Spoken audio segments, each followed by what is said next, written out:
lo dijo en la primera hora. 7:08 a.m, amigos. Seguimos con más de A Primera Hora. A lo largo de estos días y una vez que ya va cerrando este 2023, les hemos propuesto a ustedes llevarles un análisis respecto de cómo va cerrando nuestro país en diferentes aspectos, en diferentes ejes. Hemos hablado ya en esta semana del ámbito económico, hemos hablado del ámbito de lo social y hoy hablaremos de política. Precisamente, ¿qué nos deja este año en cuanto a la política ecuatoriana y también cómo se proyecta nuestro país hacia el 2024 con este nuevo gobierno que inició hace poquito más de un mes? Hemos invitado para el efecto a Pedro Donoso, consultor político, y a Mauricio Alarcón, director de la Fundación Ciudadanía y Desarrollo, quienes nos acompañan aquí de manera presencial en cabina, y les damos la más cordial bienvenida. Mauricio.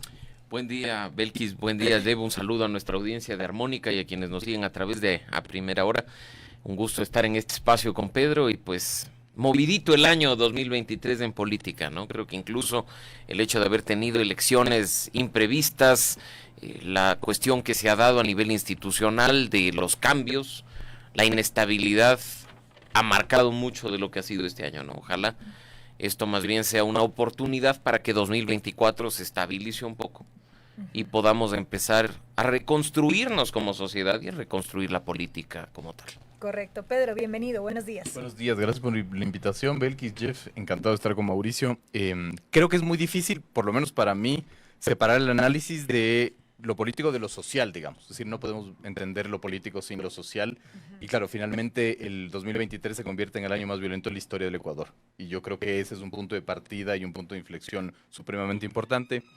Publicaba Universo que son 7.300 muertes violentas, ¿no es cierto?, en lo que va del año, y eso a la larga sí te demuestra finalmente que la política está sembrada en la destrucción del tejido social, es decir, se está haciendo política sobre un tejido social absolutamente destruido, ¿no? Y creo que por ahí debe ir como la reflexión y el debate. Correcto, y sobre esta base sí, si bien es cierto no podemos desmarcarnos, ¿no?, o separar lo político de lo social, como bien decía Pedro Donoso, sí quisiera arrancar con una breve mirada, Mauricio, respecto de este año movidito al que usted hacía referencia. Ha sido evidentemente en lo político un año, digo yo, un poco convulso. Tuvimos esta muerte cruzada, tuvimos este cambio de gobierno, Guillermo Lasso no pudo terminar su mandato, se acusó a la Asamblea Nacional de interferir, en este caso, en la gestión. ¿Qué balance hacemos respecto de este caso puntual?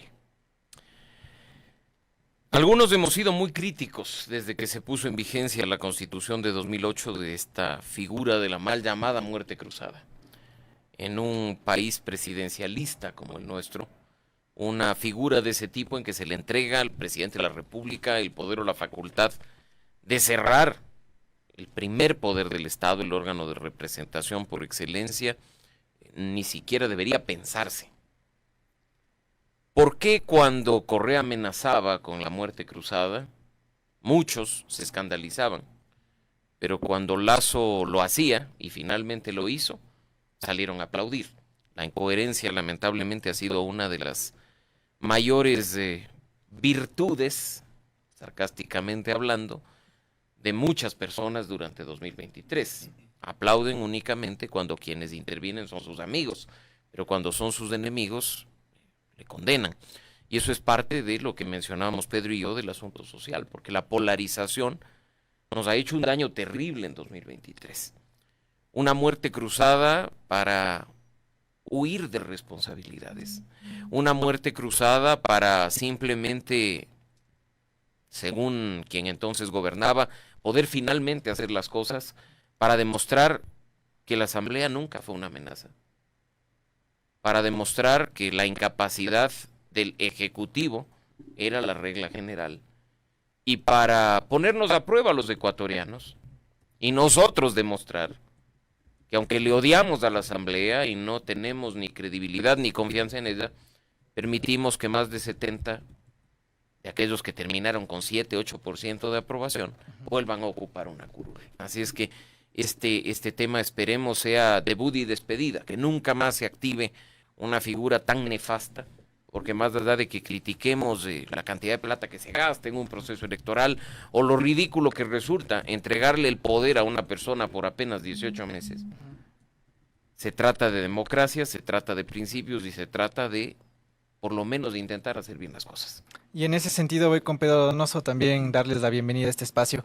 Tomando en cuenta lo que dice Mauricio Alarcón, ¿no? Este periodo casi que bastante raro por lo que ha venido sucediendo en materia política, el gobierno de Guillermo Lasso saliente, una nueva asamblea, un nuevo gobierno. ¿Cómo nos deja este 2023 en ese sentido, Pedro? Creo que es supremamente importante hacer el análisis separando, ¿no es cierto?, lo político no institucional de lo político institucional. Me parece que es como fundamental. Yo ahorita estaba así como revisando mis notas súper rapidito. Entonces, claro, el primer semestre del 2023, ¿no es cierto?, evidenciamos nosotros una guerra interfunciones e intrafunciones impresionante. Es decir, de las 5 funciones del Estado, todas estaban en guerra interfunciones y varias intrafunciones, ¿no? Una cosa increíble. En el segundo semestre ya tuvimos la baja de una de las funciones, ¿no? Como lo relata Mauricio, es decir, este país tuvo de una u otra manera casi un semestre, 5 meses sin legislativo, ¿verdad? Y el tercero, la justicia en disputa finalmente, ¿no? Es decir, que hasta ahora lo estamos viendo. O sea, hay una disputa por la justicia y esa es la eterna historia finalmente del Ecuador, ¿no es cierto? Tanquetas alrededor de la Corte Suprema de Justicia, un Congreso que se baja a la Corte Nacional, a la Corte Suprema de Justicia y al Tribunal Constitucional en ese entonces, etcétera, etcétera, etcétera. Es decir, 4 de 5 funciones del Estado tuvieron cambios al cierre del 2003, desde 2023. Es una cosa impresionante, es decir, demuestra muchísima inestabilidad, muchísima desinstitucionalización. Y eso sí está reflejado finalmente, y no sé si es causa o efecto, eso hay que analizar bien, de lo que les digo, la descomposición social finalmente, ¿no? De las cifras que nosotros estamos viendo. Ecoavisa publicaba entre ayer y hoy que en el Ecuador del 2023 han salido 870,000 personas. 870,000 personas, digamos, han migrado finalmente en todo este tiempo. Y eso es gravísimo. O sea, estamos demostrando que la política no está sosteniendo lo social. Y el rol de la política es sostener lo social. Es generar, digamos, y administrar estas tensiones sociales para, de una u otra manera, que la gente pueda vivir en paz. En ese sentido, claro, todas estas repercusiones y en lo social, tú bien decías, tiene que ver pues con una falta de accionar desde lo político. ¿Cómo se ve y cómo lo ve Mauricio Alarcón? Ya les mezclé ya. Mauricio Alarcón, ¿cómo ve, claro, esta nueva etapa ya con un nuevo presidente y con una nueva asamblea? ¿Hay una intención de cambio positivo o cómo lo has visto este primer mes? Mientras los errores de fondo, mientras los problemas de fondo no sean subsanados, vamos a estar viviendo al límite del riesgo de que todo vuelva a salir mal. Para analizar un poco lo que significa la política en Ecuador, creo que hay que regresar a ver a su origen, los partidos y los movimientos políticos. ¿Han cambiado en el último año? No, son lo mismo. ¿Ha cambiado y se ha convertido en democrática la organización que elige candidatos a dedo? No. ¿Ha cambiado y ha elegido a candidatos probos la organización política para la Asamblea Nacional? Tampoco. Entonces, mientras no corrijamos el problema de fondo, el error principal, que es la forma en la que funcionan los partidos y movimientos políticos, aumenta el riesgo de que las cosas ya en el poder ejecutivo y legislativo principalmente salgan mal. Correcciones a través de reformas, en este caso al Código de la Democracia, y volvemos a esa discusión. Yo no soy de aquellos que sale a decir reformemos el Código de la Democracia, porque en este país, Belkis, tú lo sabes, normas abundan. El problema es la aplicación de la norma. Yo creo que el Código de la Democracia sí tiene vacíos, tiene falencias, pero la última reforma, la que se aprobó en 2020 y que entró en vigencia para 2021, hacía correcciones importantes. O sea, no en vano nos pasamos 10 años discutiendo esa reforma. Los primeros intentos de cambio del Código de la Democracia en los temas que cambiaron en 2021 son 2012, 2013. O sea, estamos hablando de prácticamente 10 años peleando el tema. Entonces, ahora apliquemos la norma. Ya, pero ¿cómo viabilizarlo justamente? ¿De quién depende? ¿Directamente de los partidos y movimientos a la interna también? ¿Hay un tema de corresponsabilidad en ese Belkis, sentido? Cuando una persona cree que puede hacer, y Pedro acertadamente a propósito de un incidente en el Parque de la Carolina, lo mencionaba en sus redes sociales, cuando la gente en este país cree que puede hacer lo que le da la gana, porque nadie controla, vivimos lo que estamos viviendo. Entonces, Pedro Donoso tiene el partido Pedrito, y como nadie le controla, hace lo que le da la gana. Recibe plata del narcotráfico, pone de candidata a su mamá, a su hermana, a sus primos y dice esta es la organización de Pedrito y su familia. Después en el poder Pedrito negocia un ministerio por los votos que faltan en la asamblea. Después además dicen, al carajo las elecciones democráticas internas, yo tengo una base de 200,000 afiliados y le dicen, oiga, pero usted me afilió a mí, yo no tengo nada que ver. Y a mí qué me importa, te falsifique la firma, pero ando impune por la vida, cobrándote además del fondo partidario permanente, el fondo de promoción electoral. Es un asunto de control. Si tú tienes una norma y tienes una institución que se encarga de velar por la aplicación de la ley, controlar que efectivamente se respete, las cosas deberían funcionar. Y yo no estoy aquí tampoco queriendo echarle todo el muerto, y lo he dicho siempre al Consejo Nacional Electoral, porque hay fuertes limitaciones humanas, presupuestarias, tecnológicas. Ahí es a donde tenemos que apuntar. Ahí es donde tenemos que apuntar. Pero doten a la eso... institución de personal que controle, que pueda hacer su trabajo. Pero si, por ejemplo, te digo, controlar el financiamiento de la política en una elección seccional, con 276 movimientos trabajando, con candidatos en 221 cantones del país, y son 4 personas. Humanamente es imposible. Y este problema se repite en varias instituciones una y otra vez. Salgamos de lo electoral. Vamos a lo que significa la justicia. Vamos a eso en un ratito. Déjame cerrar con el tema de los partidos políticos y regreso con Pedro. Se hace mucha crítica de cómo se crean estas organizaciones políticas que, por ejemplo, creo no pudo ser partido, se queda como movimiento y demás. Pero también llegamos a una situación en la que el presidente hoy por hoy llega con un auspicio de varios partidos, de una alianza, porque ni siquiera ADN era un movimiento ni un partido. Entonces, también, ¿por dónde va la crítica hacia ese sentido? En que un presidente que se ha elegido llega sin el auspicio de un partido propio, sino llega en una colección de alianzas que incluso uno de los partidos está por desaparecer, Alianza País, Mover. Y además con una contradicción ideológica en sí mismo, sin una relación militante. ¿Ideología cuál? Exacto. O sea, ni siquiera, digamos, esta lógica ideológica, ¿no? A ver, varias reflexiones. La primera, si hacemos una radiografía del 2023, los ecuatorianos fuimos 3 veces a las urnas por 5 razones distintas, si ustedes recuerdan, ¿no? Sí. Ya cuando se mira así es popular, como... etcétera, etcétera, Que no lo dimensiona.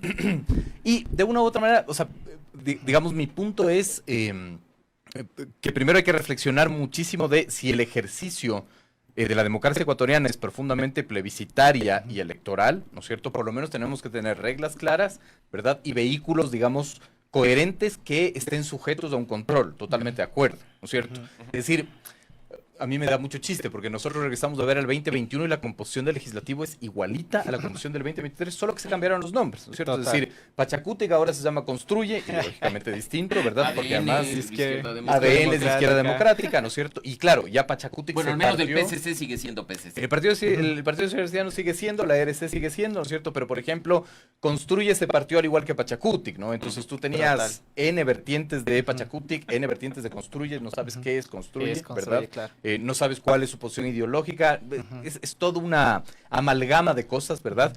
Y yo creo que eso sí tiene que ver con el tema de lo que acaba de decir Mauricio, ¿no es cierto? Con la impunidad, que para mí es la más importante, que es la impunidad social. Es decir, la impunidad judicial es importantísima, sin duda, evidentemente, ¿verdad? Pero la impunidad social es permitir finalmente que esto suceda y que no pase nada, digamos, ¿no? ¿Por qué? Porque puedo.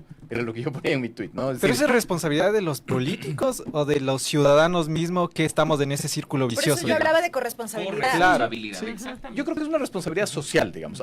Yo soy muy reacio en responsabilizar a los ciudadanos. Es decir, los ciudadanos están ahorita concentrados en no dejarse matar y en poder comer, ¿no es cierto? Es decir, el 27%, de acuerdo a las cifras como cierra el 2023, es de pobreza y el 10.8% es de pobreza extrema, digamos, ¿no? Es decir, es una cosa de locos. Quito rompe récord en suicidios, por ejemplo. El 2023 es un año de romper récords, ¿no? Claro. Se rompen los récords de suicidios. La Cámara de Comercio de Quito publicaba que el 63% de los comercios en Quito se ven afectados por la delincuencia y el 80% por los apagones. Y después, además, queremos decir a la ciudadanía, vote bien y haga responsabilidad. No tiene ningún sentido. Es una corresponsabilidad, y no solo de la clase política, ¿no? Es decir, también es súper fácil poner el foco en la clase política. Yo creo que hay una corresponsabilidad de la élite en este país que es supremamente importante discutirlo. En este país no hay élites, finalmente, ¿no? Todo es un terreno baldío. Es decir, el caso Metástasis sucede y aquí la academia no se sienta a discutir el caso Metástasis. ¿No? Es una cosa, para mí es una cosa de locos. Yo no he visto ningún análisis de la academia finalmente analizando el caso Metástasis en sus responsabilidades y en su multidimensionalidad, política, jurídica, social, etcétera. Es una cosa de locos. En este país nadie discute nada. Los gremios finalmente no discuten el tema de la gobernabilidad y la inseguridad. Nadie. Un hecho tapa otro con el pasar de los días y así. Y está nos vamos todo bien, olvidando. y está todo bien porque no conceptualizamos. Aquí lo que queremos son recetas para resurgir y el líder finalmente que nos diga por dónde ir, cuando este es un proceso que hay que construir conjuntamente. ¿Hay liderazgo? Es la pregunta, Mauricio. Hay liderazgos, indiscutiblemente. No hay que quitar que hay capacidad en la política, que hay capacidad en la sociedad civil, que hay capacidad en el periodismo y por supuesto también en la academia.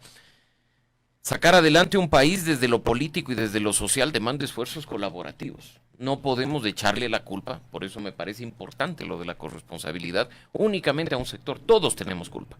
Yo discrepo un poco con Pedro, o sea, entiendo lo que menciona en este momento, pero aunque es difícil dedicarle tiempo y atención a la política cuando te están matando o cuando te están extorsionando o te dinamitan el negocio, sí.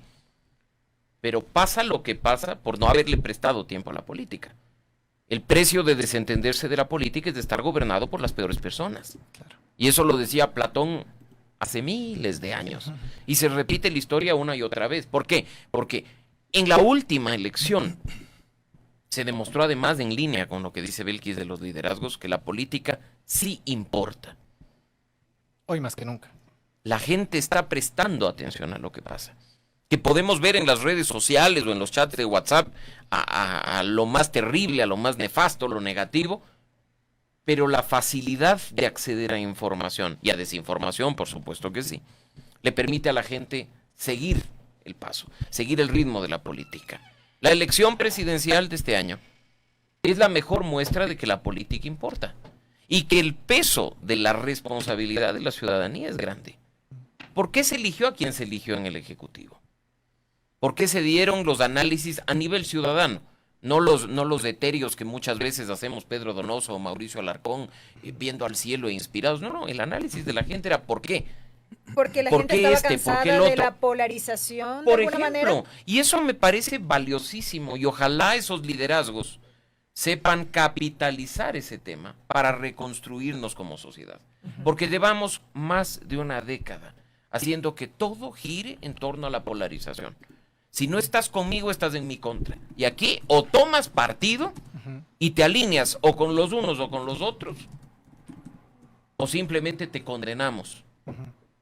Y eso es nefasto, porque no puedes sacar adelante a un país excluyendo, polarizando, dividiendo. Las ideologías importan, las posiciones políticas importan, pero tienes un objetivo por delante que es Ecuador. Okay. Y las diferencias tienen que estar presentes. Por eso es que muchas veces, y con ustedes lo hemos hablado, yo he dicho que no hay que satanizar la palabra diálogo. Que no hay que satanizar la palabra pacto o acuerdo, porque para resurgir como país es importantísimo sentarte a dialogar y no dialogar entre amigos. O sea, yo me siento con Pedro Donoso a tomar un café y llegamos a la conclusión de que seguimos siendo amigos. Y que hemos pensado bien parecido. No, es sentarte a conversar con el que piensa distinto y de manera respetuosa, sobre la base de las discrepancias, construir y proponer, anteponiendo intereses que van mucho más allá de lo personal. Y sobre ese tema de los liderazgos, ¿no? De estos nuevos cuadros que vienen ya construyéndose, ¿cómo ve Pedro Donoso esta concepción nueva? Por ejemplo, el Partido Social Cristiano diciendo, nuestro nuevo cuadro, el relevo del Partido Social Cristiano va a ser Jan Topic. Tenemos por acá a Daniel Noboa rompiendo el tablero político y siendo presidente de la República. Tenemos Construye, que bueno, está más destruido que construido, pero que también tiene, ¿no?, sus liderazgos políticos por ahí, sus liderazgos. Patricio Carrillo. Sus liderazgos de la política. raros ahí. No Entonces, sé si nuevos. Claro, ¿cómo se entiende estos nuevos liderazgos desde los distintos movimientos y partidos? Es que, digamos, yo creo que ahí hay no sé si un error, pero ahí hay una observación que hay que hacer, digamos. Los liderazgos, en mi criterio, no deben ser personales, deben ser de procesos. Es decir, el liderazgo te lo da el proceso finalmente, te lo da la estructura partidista, te da finalmente esta lógica de tener una identidad político-ideológica, ¿verdad? Y con base a esa identidad hacer propuestas que estén relacionadas con eso finalmente, ¿no? Es decir, yo creo que Latinoamérica se caracteriza mucho en la lógica de los liderazgos personalísimos finalmente, ¿no? Entonces solo se personaliza el liderazgo, ¿no? Y ese es un error gravísimo, es decir, necesitas estructuras, necesitas movimientos, necesitas propuestas, esos son de una u otra manera los liderazgos que se requieren. De manera que se sostenga en el tiempo, obviamente. Exactamente, y además que se mantenga en el tiempo independientemente de quien esté finalmente, Correcto. ¿no? Esa es la gran reflexión, porque a la larga ADN no es nada sin Novoa, ¿no es cierto? Claro. Y la EDC no es nada sin Rafael Correa, claro. ¿no? Entonces, a la larga seguimos sembrando esta lógica de los liderazgos personales. Y claro, los cambios que se requieren finalmente no sirven, y mucho parte por lo que dice Mauricio, es decir, esta lógica reflexiva de que en la sociedad hay que respetar al conflicto político y hay que tratar el conflicto político y hay que administrarlo y hay que resolverlo, es algo que nosotros le huimos. ¿Y a qué te refieres con eso precisamente? Que la política es del conflicto finalmente. Es decir, cuando Pero Mauricio ¿cómo dice respetamos diálogo, eso como ciudadanos? cuando Mauricio dice diálogo, ¿no es cierto? Hay un paso previo. Para diálogo tiene que haber un conflicto, Claro. finalmente. Pero nosotros le rehuimos al conflicto. Es Oh, decir, ok. nos da miedo el conflicto, nos da miedo finalmente ver el 2024 y quizás establecer escenarios y decir que hay una altísima probabilidad que el primer trimestre del 2024 sea un año convulso, que los municipios se levanten contra el gobierno para pedir rentas finalmente, o que la política no institucionalizada, es decir, los movimientos sociales quieran, digamos, levantar su voz, ¿no? Lo que quiero decir es, el conflicto nos da pie finalmente a buscar una salida, una válvula de escape, ese es el diálogo, pero nosotros le huimos al conflicto como sociedad. No queremos conflicto, no lo entendemos, y cuando no lo entendemos, no sabemos por dónde están los problemas que hay que resolver. Correcto, Mauricio. Diálogo, acuerdos. Venimos hablando también de esto a lo largo Desde del que tiempo. existimos, creo. Así es.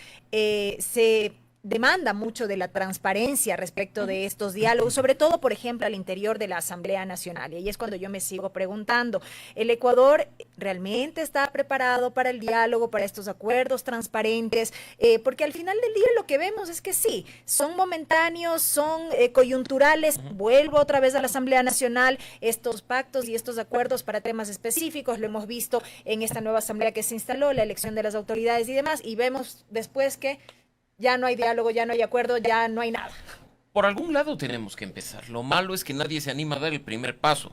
¿A qué me refiero con esto? ¿Por qué no transparentamos un evidente acuerdo legislativo? Uy, porque qué horror, que van a decir, que van a... No, no, no. Tenemos que hacerlo por principio. Durante todas estas semanas, desde que se instaló la Asamblea Nacional e inició el gobierno, nos han hecho en múltiples ocasiones, a Pedro, a mí, a muchos analistas, la misma pregunta. ¿Cree usted que hay acuerdo? Y la pregunta es, yo creo que sí, la respuesta. Pero, ¿Sabe usted o especula usted? A ver, yo especulo el contenido del acuerdo. No sabemos qué diablos acordaron. Entonces salen los incendiarios a decir, ahí está, se quieren tumbar a la fiscal. Y no pasa nada. O, ahí está lo que van a hacer. Y no pasa nada. ¿Por qué dar paso a la especulación? En lugar de dar el primer paso positivo de decir, sí, hay acuerdo. Y aquí hemos llegado a un acuerdo, los 50 del un lado, los 18 del otro y los 20 y tantos del otro, y el acuerdo es el siguiente. Leyes económicas urgentes, toda la que venga será aprobada bajo estas líneas. pero ¿por qué se Vamos a sataniza fiscalizar. tanto esto? Ajá. Porque la polarización, nuevamente, genera esta suerte de corrección de no querer asociarte con quien en teoría debería estar del un lado o del otro. Por estas Entonces, diferencias a ver, ideológicas, a ver. además. ADN quiere juntarse al diablo, pero no quiere que le tomen fotos. ¿Por qué? Si es necesario negociar la forma de entrada al infierno al que nos vamos todos, bueno, conversemos con el diablo.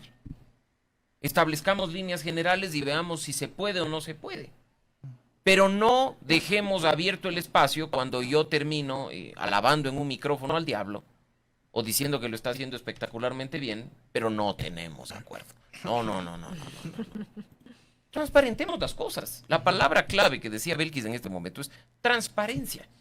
Los acuerdos tienen que ser transparentes, porque detrás hay un mandante, que es Pedro, Mauricio, Lev, Belkis, que votamos y elegimos representantes. Y lo que queremos es que nos digan qué demonios están haciendo en beneficio nuestro, no que después se especule, porque cuando dejamos la opacidad como regla general, damos espacio a esos incendiarios que, desconociendo incluso la ley, y con Fabricio nos divertimos mucho en redes con ese tema, porque salen y no, es que la asamblea va a hacer esto. Eso no dice la ley. La asamblea no puede hacer eso. Y no lo hace, pues. Claro, a veces se exceden un poco y hacen barbaridades, pero hay un poco de institucionalidad que tiene la posibilidad de salvar las cosas. Pero de nuevo, los acuerdos son necesarios, Pedro ya lo decía, parten del conflicto, pero en cualquier caso, tienen que ser transparentes. Para reconstruir la política, la transparencia es fundamental. Y en este tema de gobernabilidad, la transparencia es vital.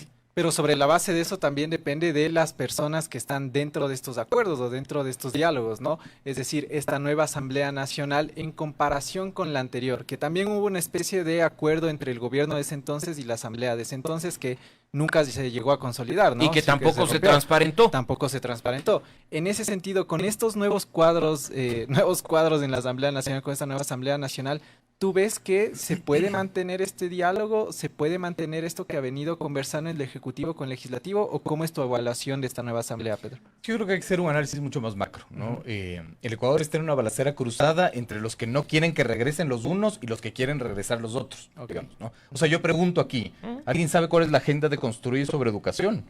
¿Alguien sabe cuál es la agenda de Revolución Ciudadana sobre salud? ¿Alguien sabe cuál es la agenda del Partido Social Cristiano sobre economía? No, no tenemos idea, finalmente. Porque somos de este país de sucesos y no de procesos. Es decir, si supiéramos claramente que la agenda de ADN sobre educación es tal, y la del Partido Social Cristiano es tal, y la de ERC es tal, entenderíamos por dónde puede ir. Es decir, los acuerdos finalmente son acuerdos absolutamente coyunturales y contextuales, finalmente, que se caen, que no representan, ¿no es cierto?, una línea clara de por dónde va a ir, etcétera, etcétera, etcétera. Y eso está ligado. Es decir, el proceso electoral, el proceso político es un sistema. Por eso es tan importante, por ejemplo, los planes de gobierno, ¿no?, que son fundamentales. Todo está concatenado. Entonces, en el plan de gobierno de una bancada, ¿no es cierto?, tú podrías identificar por dónde va a ir y con base a eso yo puedo plantear un acuerdo, un diálogo, etcétera, ¿no? Los acuerdos de gobernabilidad no pueden ser contextuales. El acuerdo de gobernabilidad tiene que ir profundo, ¿no es cierto?, para hablar de cuál es la reforma tributaria, cuál es la reforma económica, cuál es la reforma de seguridad social, cuál es la reforma laboral, ¿no? Entonces, no ves por ahí, ¿no es cierto? Y no ves por ahí porque no hay una profundización de la política, no hay finalmente el diálogo como medio, sino como fin, etcétera, etcétera, etcétera. O sea, no hay una madurez política, que es también un término que se ha hablado, ¿no?, en la constante de estos problemas. Sí, sí, puede ser una madurez, digamos, pero tampoco hay la exigibilidad, ¿no es cierto?, de otros actores con respecto a la clase política. La clase política se le denosta, se construye el populismo antipolítica, pero para mí la academia no te está diciendo, ¿no es cierto?, no te está haciendo un análisis de estos son los alcances de este partido, estos son los alcances del otro partido. Por eso digo. Es decir, ¿y por dónde se debería empezar entonces? Primero en tener información, ¿no es cierto? Primero en levantar información. Y al levantar información tú puedes exigir, ¿no? Es decir, no vemos, o yo veo muy poco, que hay una posibilidad de que alguien dé a la población una información, ¿no es cierto?, asequible, didáctica, etcétera. Es decir, estos son los planes de, no sé, el partido X, del partido Y, sobre esto es lo que hay que exigir, ¿no? No, es irrelevante finalmente, ¿no? Porque a la larga no nos interesa, porque a la larga, y porque hay cómo, y porque la impunidad social está, porque nadie finalmente te exige presentar tu plan de gobierno, ¿no es cierto?, para que todo el mundo lea, hacerlo didácticamente. Es decir, lo que les digo es, todo esto es un sistema, por lo tanto es muy difícil exigir a la ciudadanía, ¿no es cierto?, esta lógica de accountability político, ¿no es cierto?, cuando no tienen ni siquiera las herramientas. Correcto, Pedro. Pedro y Mauricio, les propongo hacer una brevísima pausa a esta hora en lo que va de este análisis respecto de lo político en nuestro país para retomar con otros aspectos también con los cuales va cerrando este 2023. Vamos a la pausa y al regresar continuamos con este análisis junto a Pedro Donoso y Mauricio Alarcón. 7 de la mañana con 39 minutos, amigos. Continuamos con más de A Primera Hora y mantenemos un diálogo con Pedro Donoso, consultor político, y Mauricio Alarcón, director de la Fundación Ciudadanía y Desarrollo. El tema central de esta entrevista, y como lo habíamos titulado, era 2023, política a la medida. Bueno, un poco hasta este momento, hasta este tramo ya hemos analizado parte de lo que ha sido este año en esta materia. Ahora yo quisiera aterrizar el análisis entre justamente lo político y lo social, como bien decía Pedro Donoso, y es que el Ecuador termina este 2023 sumido en niveles de inseguridad nunca antes visto, mucho más visible en nuestro país en este ranking de criminalidad y demás. Y tenemos que, entre unos y otros, se echan la culpa de quién finalmente permitió que nuestro país llegue hasta donde está en estos momentos. ¿Cómo se analiza precisamente la situación del Ecuador en materia de inseguridad ligado con la gestión, en este caso, de los gobiernos? Mauricio. ¿Quiénes son los responsables de administrar el Estado? ¿Quiénes son los responsables de administrar ese pedazo de libertad que como ciudadanos le cedimos al Estado para que nos garantice ciertas condiciones básicas? Los gobiernos. Echarle la culpa a alguien por lo que estamos pasando, a una persona, es ser injusto. Porque la razón por la cual hemos llegado a estos límites, y esperemos que este sea el límite y no pasemos de él, en materia de criminalidad, violencia e inseguridad, es toda la institucionalidad pública. El Ejecutivo juega su parte, por supuesto que sí. Tienen a su cargo la seguridad interna, a través de la Policía Nacional y a través de otras instituciones aliadas. La justicia juega su parte.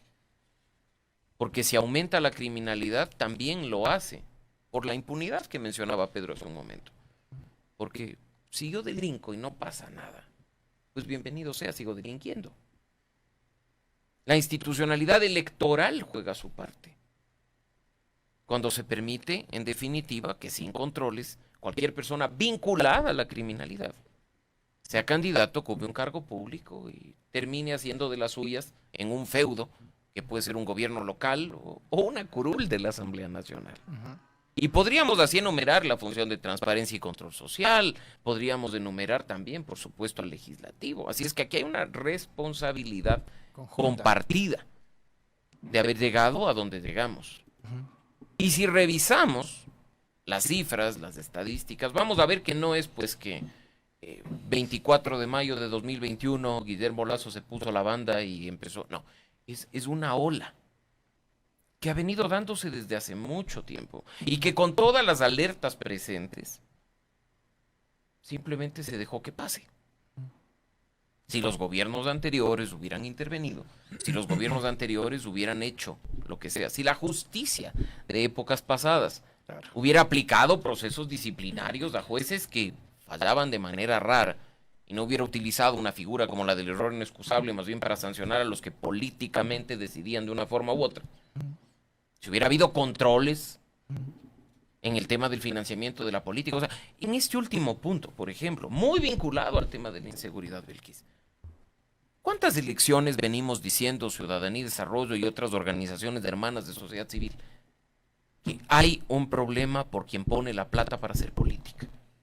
No, pues la presidencial del 23. No la presidencial del 21.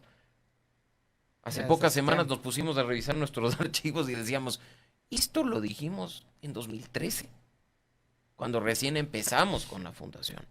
Lo ratificamos después en el 17, en el 19, en el 21 y decíamos, vamos a ir del punto en el que el narco te financia la campaña al punto en el que el narco es candidato. Ya hemos llegado a ese extremo. Entonces, se deja pasar, se deja hacer y hay una responsabilidad institucional del Estado en todo lo que está pasando. Lo dijo Pancho Huerta también en su momento. Y tampoco le echaba la culpa a una sola persona. Claro, era el sistema. Hablaba del sistema y hablaba de esa debilidad institucional de la que nos estamos anclando en este momento para el análisis de lo que ha sido el año. O sea, si tú no tienes una justicia eficiente, hay impunidad. Y en impunidad cualquiera puede hacer lo que le da la gana sin temor a las sanciones. Y sobre ese sistema, claro, Pedro, las acciones también empiezan por el gobierno de turno, ¿no? O sea, para también tener una línea clara, una hoja de ruta por dónde van a ir. ¿Cómo se puede entender, por ejemplo, que hoy por hoy, hasta el momento, a un mes de gobierno, el gobierno nacional tenga, por ejemplo, a la misma ministra ocupando 2 carteras de Estado, teniendo encargado el Ministerio del Interior, que no se sepa qué mismo va a pasar con la famosa Secretaría de Seguridad, si va a existir, si va a continuar, si va a haber una nueva persona?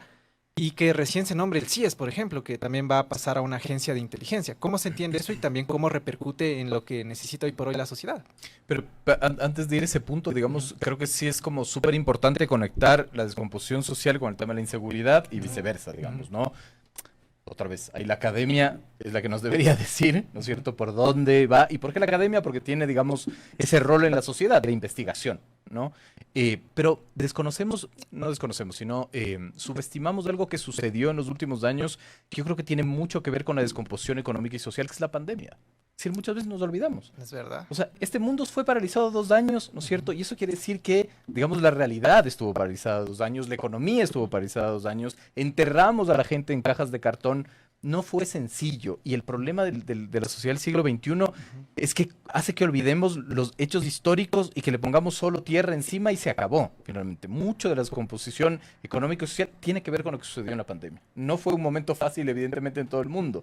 Hubo, de una u otra manera, ¿no es cierto?, una reorganización de las finanzas públicas, de las priorizaciones, etcétera, etcétera, etcétera. Pero lo más grave de eso es que tampoco aprendimos nada. Es decir, si el mundo, digamos el Ecuador, ¿no es cierto?, hubiese aprendido lo que teníamos que aprender de la pandemia, tendríamos otro código de salud, por ejemplo. La Constitución hubiera subido, ¿no es cierto?, el nivel mínimo de inversión social para salud, por ejemplo, ¿no? Pero nos olvidamos. Nos olvidamos fácil. ¿Por qué? Porque no somos países de procesos, somos países de sucesos. Más allá de eso, ¿no es cierto?, uno solo puede entender así que la pobreza llegue finalmente al 27% en este 2023, claro, que la pobreza extrema llegue al 10%, ¿verdad? Pero claro, creo que es un cúmulo de cosas. Ahora, respondiendo al tema del gobierno y, por ejemplo, de la no nominación de ministros y autoridades encargadas, me parece que es mucho más complejo el que no podamos ni siquiera entender y hablar de lo que es el Plan Fénix, digamos, ¿no? Es decir, yo no tengo idea de en qué consiste, no hay una hoja de ruta. Pero tenga la confianza de que existe.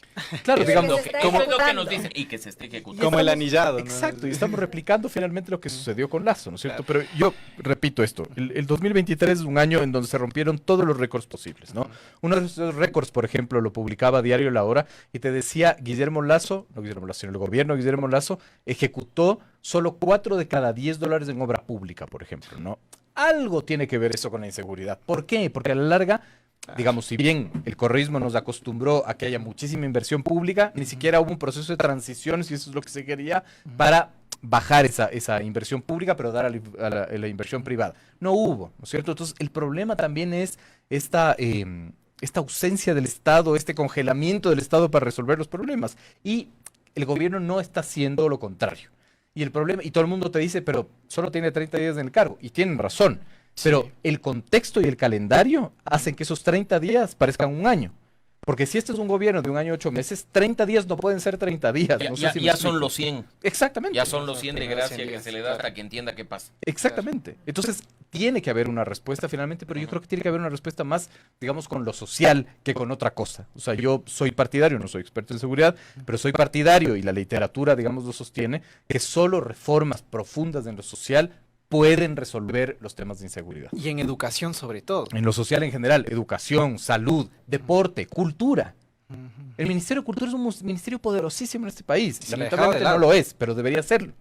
No sé si ustedes vieron, por ejemplo, en un cantón de la Sierra Centro, cómo finalmente los pobladores están expulsando a los migrantes venezolanos, acusándoles de ser los... De todos los males. Exacto, de todos los males finalmente. El Ministerio de Cultura es el que tiene que resolver ese problema. Todo el mundo me queda viendo ¿por qué? Porque el Ministerio de Cultura es el encargado de administrar los conflictos interculturales. Pero no se entiende finalmente, ¿no? No se entiende para qué sirve, entonces no entendemos qué es lo que tenemos, por lo tanto no entendemos lo que hay que hacer. Mauricio, hace unos momentos decían cuál es la hoja de ruta o qué sé yo de los partidos políticos sobre determinados temas. En lo político, qué es lo que buscan, en lo social, en lo económico y demás. Pero basta con regresar la mirada al propio gobierno y ratificar, después de lo que ustedes mismos han manifestado hasta aquí, que existe una ausencia de claridad respecto de lo que el gobierno ahora mismo quiere hacer en las diferentes aristas, y eso es lo que se cuestiona. Sí, van 30 días, un poco más, es un poco más de año y medio lo que tendrá Daniel Noboa al frente del poder, pero todavía como país no terminamos de tener claridad sobre hacia dónde va el gobierno. ¿O sí? ¿O parcialmente? ¿Cómo saber a dónde va el gobierno? si ni siquiera el gobierno sabía con quién tenía que ir? ¿Cuántos ministros han desfilado por estos estudios? A mí me encantaría que a los que vengan de acá en adelante la primera pregunta que se les haga es ¿cómo conoció al presidente Noboa? ¿Cómo terminó de ministro? Que eso incluso pasa con las vicepresidentas, ¿no? Cuando estaban buscando vicepresidentas, sacaron de donde De quien la les daba el chistera sí. del mago. Y el problema fue similar. ¿Cómo implemento un plan de gobierno? Que quién sabe quién lo habrá redactado porque el candidato no lo hizo. Si ni siquiera tengo a gente en una estructura política para implementarlo. Me hace falta un ministro de, no sé, pues de economía. Lo ideal sería, en un sistema político serio, como pasa en democracias consolidadas, que ya de antemano sabes que tienes 2, 3 nombres para el Ministerio de Economía. O sea, más bien estás esperando a ver cuál de los 2, 3 nombres es el que se selecciona. Independientemente de si es presidencialista o parlamentario el régimen, cuando hay buena estructura de partidos políticos, sabes que el partido tiene sus cuadros del frente económico, tiene sus cuadros del frente social, pero acá es, creo, una ruleta, ¿no? O más bien, incluso creo que habrá gente que cuando alguien gana las elecciones dice, no, yo sí agité la bandera en la avenida de los Chiris diciendo que iba por ese candidato, subí a mis redes fotos agarrado el muñequito de cartón y se pasa todo el día colgado el teléfono esperando que le llamen para ser ministro. Ese es el nivel. Entonces, ¿cómo implementas un plan de gobierno si ni siquiera tienes con quién implementarlo? Yo me pongo en los zapatos de muchos de los que hoy son ministros, secretarios, autoridades, a los que de pronto les sonó el teléfono y venga a hacerse cargo. ¿Y hacerse cargo de qué? ¿Y cuáles son las líneas? ¿Y cuáles son las directrices? Mauricio, ¿Hubo pero comunicación previa? No. Y esto es una cosa, Belkis, que se repite una y otra vez. Entonces, de nuevo, incluso para pensar en lo que significa hacer un buen gobierno, hay que regresar a ver a los partidos y movimientos políticos, porque lo ideológico, que ya lo decía Pedro, lo del plan de gobierno, que ya lo mencionábamos, necesita actores y ejecutores. Caso contrario, vamos a tener 1 año, 6 meses, en los que incluso, quizá en febrero, marzo, crisis de gabinete, y tendremos de nuevo a la gente esperando a que les llamen para ser ministro. Pedro, visto así como lo señala Mauricio, resulta totalmente Desesperanzador. desesperanzador, perdón, se me fue el término. Oro. Y esto sin el ánimo de ser fatalista, pero resulta así. Hay que ser realistas. Pero además, digamos, totalmente de acuerdo, pero claro, hay unas condiciones que son mucho más graves, digamos, ¿no? Es decir, volvamos a ver las cifras y lo más grave es que no sé si confiar en esas cifras porque no sé si confiar en el censo. Hay que empezar por ahí, digamos. Te censaron eso. ¿No? A mí no. Menos mal que Pedro Donoso duda. Y yo voy directo, yo no confío.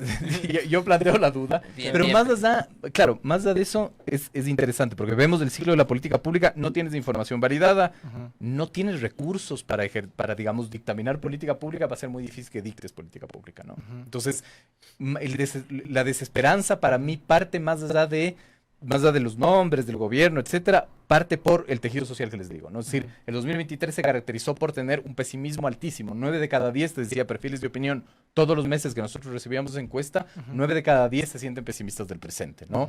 4 de cada 10, te dice el Latinobarómetro, confían en el otro, es decir, 6 de cada 10 no confían en el otro, y solo 2 de cada 10 confían en el Estado. Eso es fundamental.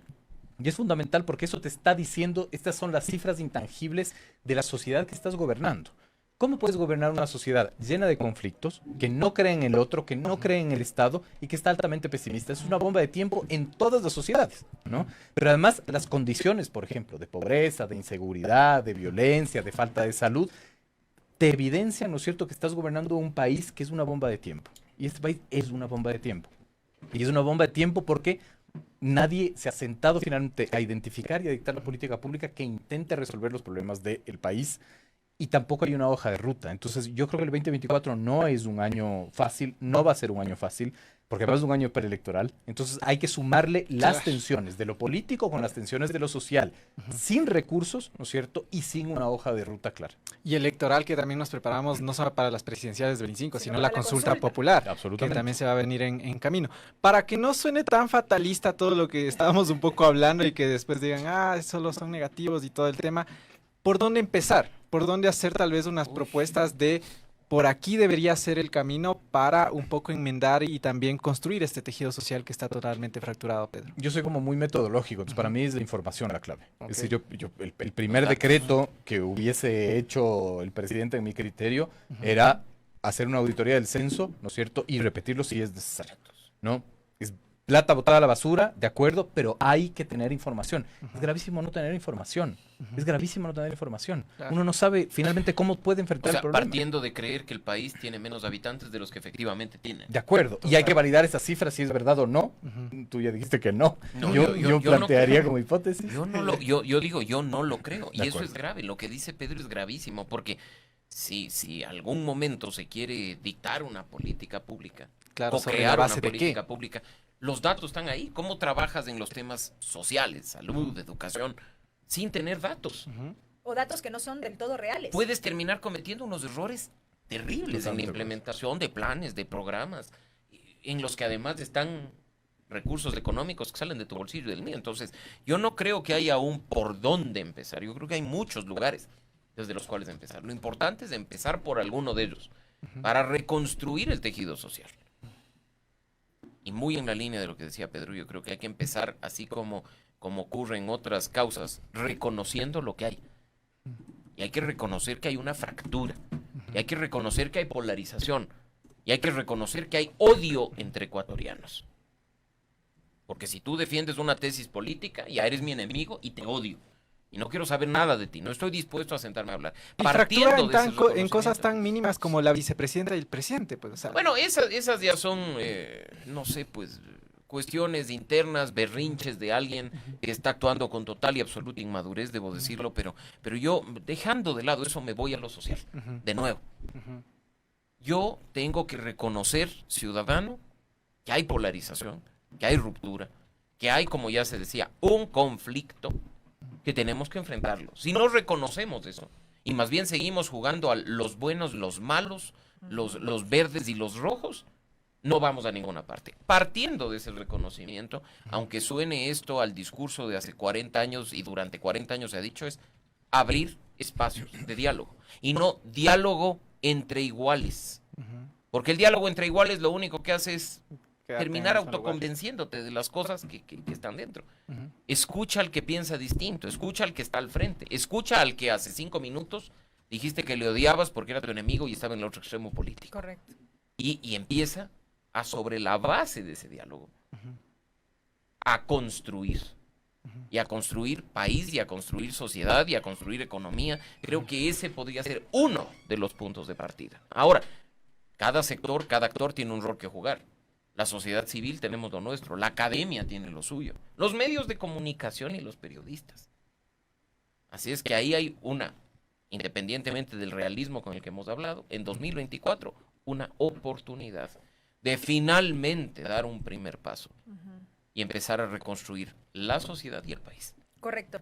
Estamos ya entrando a la recta final de este diálogo y para concluir quiero poner sobre la mesa justamente uno de los aspectos a los que ya hacíamos referencia, la consulta popular que se viene, que ya se está preparando y que se ha advertido se realizaría dentro del primer trimestre de este 2024. De manera general, Pedro, una lectura respecto de esta propuesta de la cual obviamente no se conoce su contenido, se están preparando las preguntas, ha dicho el presidente de la República y había ofrecido entregar las preguntas a la Corte Constitucional este mismo año. ¿Qué lectura le merece este nuevo proceso de consulta? Ninguna, porque no sé de qué leer. O sea, no tengo que leer finalmente, ¿no? El hecho de convocar una consulta popular puede ser supremamente importante para el mismo gobierno, qué sé yo, acumular capital político, pero claro, si no nos ponen a la sociedad a discutir los temas antes, a conceptualizar los temas antes, es muy difícil tener una lectura. Y de lo general que hasta ahora se conoce... Es que no tengo idea qué es lo general, Ajá. finalmente. Si va a ir por la propuesta del presidente Noboa, que dijo que se necesitan, que va a cambiar el sistema judicial y va a poner jurados, no tengo idea. Es decir, no sabemos. Entonces, este país es así, es súper interesante. Discutamos de la consulta popular, 4 horas de coloquio de consulta popular, pero no sabemos ni cuáles son De los No, cuál no es hay contenidos de las base para preguntas. discutirlo. digamos. De nuevo, Claro. la misma especulación que tiene Totalmente. lugar con el acuerdo legislativo, ¿no? Así es que, de nuevo, lo responsable es exigir transparencia. Si va a haber una consulta, bueno, ya no tome en cuenta los criterios de la ciudadanía. Si le tiene miedo a la sociedad civil o a la ciudadanía, bueno, no le considere. Ujú, Pero cuéntele al país qué quiere. claro. Desde su óptica, ¿qué se debería consultar? por Hasta, ejemplo? hasta el día de hoy, Belkis, yo cuento de boca del mismo funcionario o funcionaria, no voy a dar su nombre, 4 versiones distintas de consulta. 4 cantidades distintas de preguntas, porque partieron diciendo que eran 20 y tantas, después se bajaron a 15, después 10, dijeron que 12, 12. después dijeron que 10. Que si metemos seguridad, que si los militares, ya salió lo de la enmienda en la asamblea. Entonces ya no, ese nivel de improvisación es terrible. Nosotros hemos promovido y defendido la democracia directa, nos parece que esos mecanismos establecidos en la Constitución son valiosísimos, Ujú. no hay que desaprovecharlos, porque no puede ni debe convertirse en una herramienta para sostener la popularidad, la credibilidad y la confianza de un presidente que va a buscar una ratificación en el cargo, Ujú. sino como algo que definitivamente pueda lograr un cambio en el país. Es una cosa distinta. Si no, después no nos quejemos de los resultados. Recordemos lo que pasó en 2018, Ujú. recordemos lo que acaba de pasar con la consulta que promovió Lazo y saquemos nuestras propias conclusiones. Algo más que agregar, Pedro Donoso. Churchill decía que las crisis son demasiado importantes para no aprovecharlas, digamos, ¿no? Y yo creo que el gobierno no está entendiendo eso. Por eso es tan importante la información, el diagnóstico. Es decir, solo con diagnóstico yo puedo decir, estos son los nudos gordianos que puedo consultar en la consulta popular para resolverlos, digamos, ¿no? Y por lo pronto no hay eso. Y yo creo que ese es el grave problema, que como no hay diagnóstico, no tenemos claro finalmente qué es lo que se va a consultar. Bien, pudieron ustedes escuchar a Pedro Donoso de la firma ICARE, a quien le agradecemos por haber estado esta mañana con nosotros, y de igual manera a Mauricio Alarcón de la Fundación Ciudadanía y Desarrollo, de las mentes más lúcidas para estos análisis políticos. Muchísimas gracias, Pedro y Mauricio. Gracias a ustedes. Gracias a ustedes por la invitación. Y feliz año desde Feliz ya. año para Que cada se uno. venga un 2024 de oportunidades. Ojalá que así sea. Que Felicidades. así sea. 8 de la Belkis mañana Sánchez. con 2 minutos, amigos. Vamos a la pausa. Enseguida continuamos. Primera plana. Todas las noticias, todas las voces.